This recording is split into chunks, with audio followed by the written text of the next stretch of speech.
We will start off with a Star Seed Oracle card that I will be picking for you.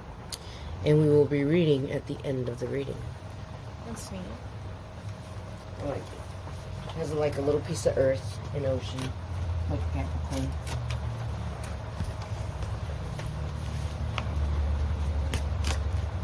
Alright. We'll start off with the Sacred Rebel Oracle deck.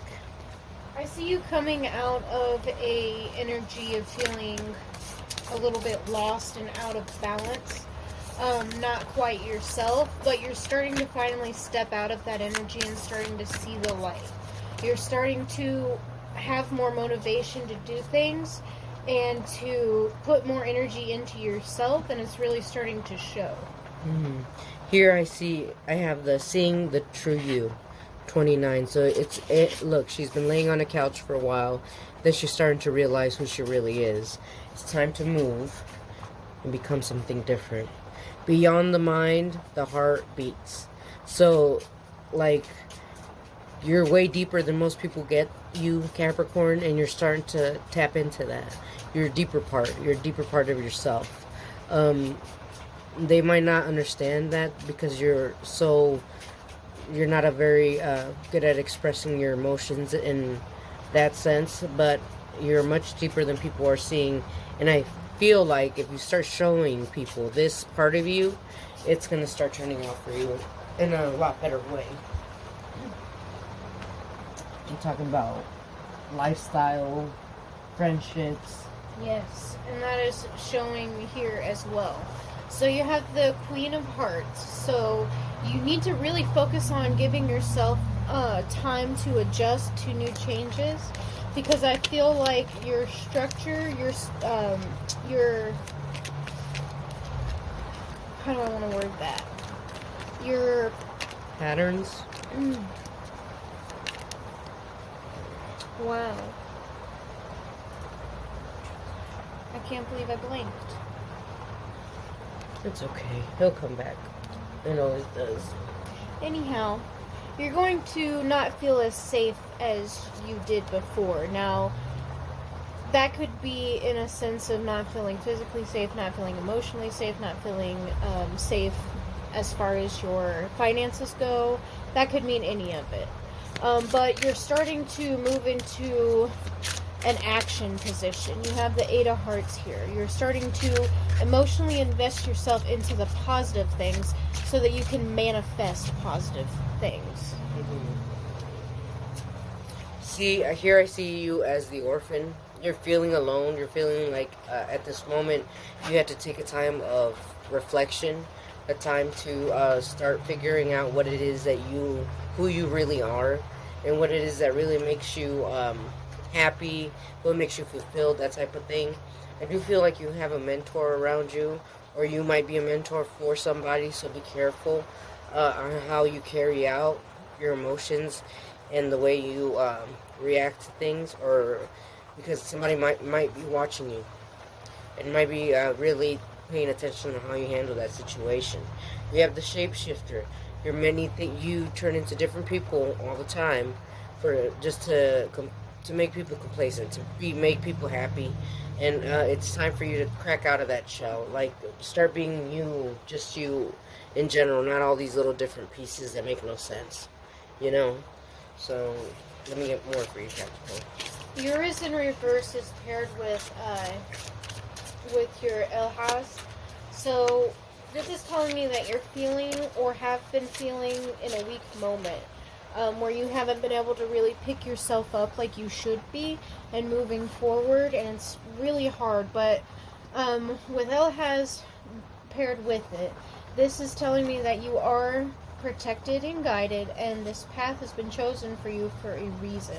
I know that it is hard to see now, but soon you will, because you have Swallow here, which is about the abundance that's moving in your direction and the stability that's about to come because of it. You do have Wenyo in reverse, and this is just signifying to me that you have the strength eternally to overcome anything. If you set your mind to it, there will be success. But you also need to remember that yourself as well. People around you see it, Capricorn, but do you see it in yourself? Mm-hmm. Here I'm looking at the Seven of Swords and the Four of Pentacles in reverse underneath your orphan. That's telling me that you've been living lots of different lies to yourself, like mentally, like you've been being complacent to things just to keep things the way they are. We need to, that's one of the things that we're going to have to, or you're going to have to break free from. I have the Seven of Cups and the Hangman. You felt during these times, even though as a mentor or as following your mentor or trying to go towards the way that you feel like is that you're going to grow, I have the Seven of Cups in reverse and the Hangman. That's telling me that you're lacking in choices. You feel like you're stuck. You're stuck, you don't know what to do, and you don't know how to change. They're telling you use a mentor. Start asking questions. Start figuring out how to break some patterns. Start to get healthier ways of living. To try to balance yourself and be able to grow. Here underneath the shapeshifter, temperance. You've waited way too long. You've waited way too long to change that habit. Over the Three of Pentacles in reverse, that's exactly who you're doing it for. You're doing it for the people that you work with, people that you wanna impress. You don't want them to see you as weak. All that stuff. That's what we have to break. And it's very, very significant here that you pay attention to all of these cards. All of these are in reverse just about, except for the Seven of Swords, which that means deceit. So you're living a lot of these negative energies right now, and we need to break those away. And here at the bottom of the deck of the archetype, I see the ocean. So it's telling me that you need to start cleansing. You need to start using the water energies to get that mentality away that's keeping you blocked. And that makes perfect sense, because the message I'm getting over here is that you're putting, either you are that mentor for a certain person and you hold yourself in that emperor energy and don't want them to see certain sides of you, but you also are internalizing a lot of energy when you're doing so. You're not speaking up for things that you feel need to be communicated because you may be afraid of the outcome. But it's really important that you choose to express yourself in a healthier way. You have the Two of Wands here. You're making the decision to do those things for yourself. You're finally realizing that you have this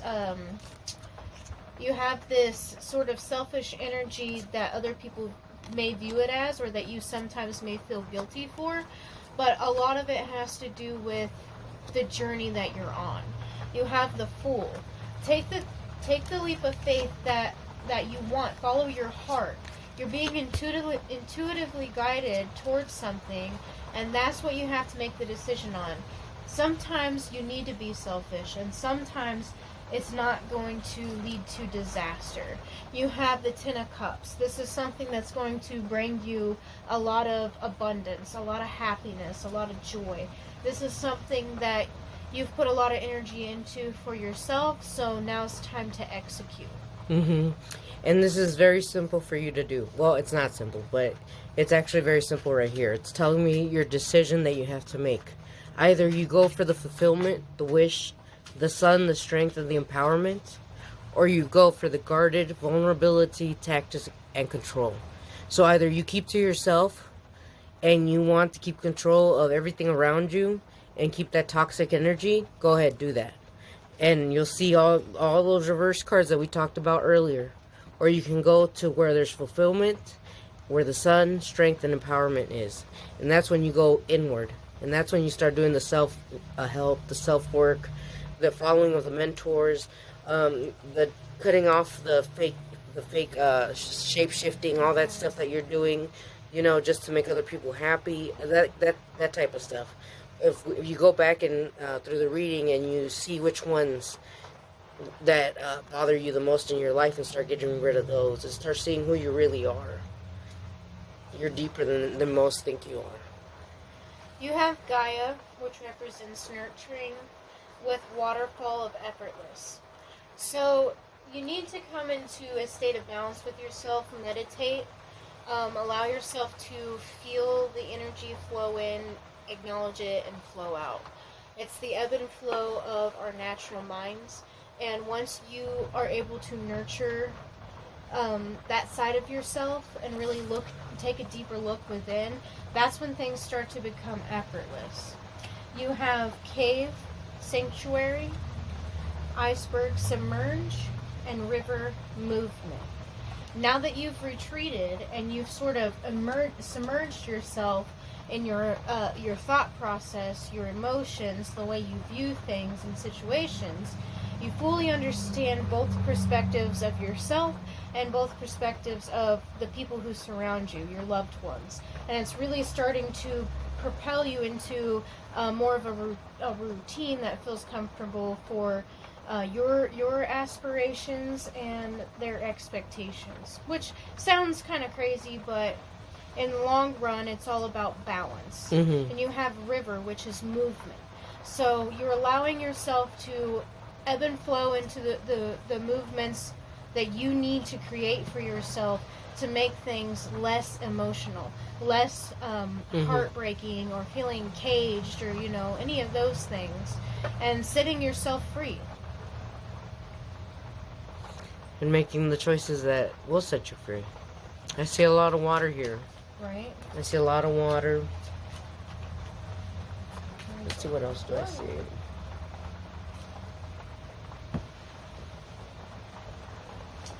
Okay, Capricorn, you have emotional intelligence. This is coming from the growth that you are experiencing in this time. I feel like you've been going through a lot of heavy stuff, but you also have remembrance, remembering who you are as a person, and remembering the strength that you have, holding that and not forgetting it. Because that's what you need. Forget. You need to use that to go through that. All right, Okay. Starseed.